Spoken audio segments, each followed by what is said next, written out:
नमस्कार दोस्तों, आप देखना शुरू कर चुके हैं युवा काफिला न्यूज़ और एक बड़ी खबर निकलकर सामने आ रही है वो भी असम से।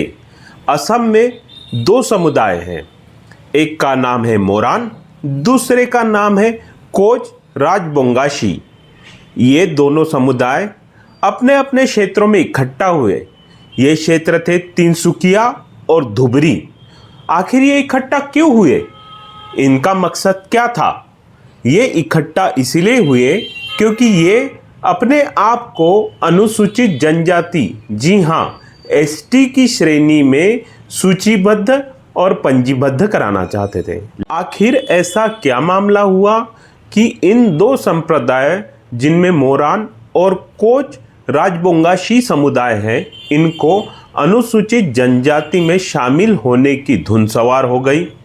हुआ कुछ यूँ कि अब हम ले चलते हैं आपको 2016 में, जब मोदी सरकार बनी और राज्य में विधानसभा चुनाव थे और आए हमारे पीएम साहब ने एक चुनावी भाषण दिया और कह बैठे चुनावी भाषण में कि इन दो समुदाय, जिनमें मोरान और कोच राजबोंगाशी समुदाय को हम 100 दिनों में अपनी सरकार बनते ही, जी हाँ अपनी सरकार बनते ही 100 दिनों में अनुसूचित जनजाति का दर्जा हम दे देंगे। और ना केवल अनुसूचित जनजाति का दर्जा देंगे बल्कि इन्हें तुरंत ही 6ठी अनुसूची में शामिल भी करा देंगे और सारे फायदे उन्हें उस समय बता दिए गए। लेकिन हुआ इसके कुछ उलट।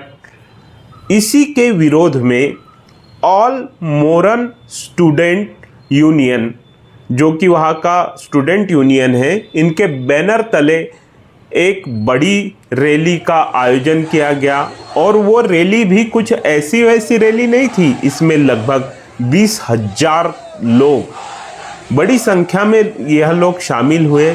सब ने हाथ में मशाल थाम रखी थी और इनका नेतृत्व कर रहे थे फलिंद्र बोरा, जी हाँ इसी स्टूडेंट यूनियन के अध्यक्ष।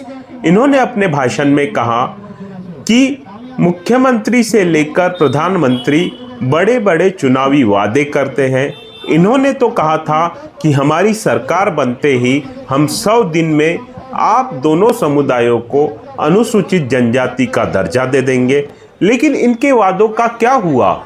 आखिर ये वादा खिलाफी क्यों हुई?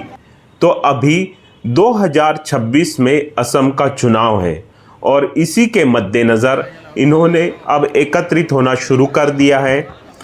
और सबसे बड़ी बात है कि 14 और 15 सितंबर को प्रधानमंत्री असम आने वाले हैं और प्रधानमंत्री के असम दौरे को देखते हुए इन स्टूडेंट यूनियन ने एक बहुत बढ़िया कोशिश की है कि क्यों ना प्रधानमंत्री जी को अपना पुराना वादा भी याद दिला दिया जाए, क्योंकि यह वादा उन्होंने ही किया था और इनसे ही किया था।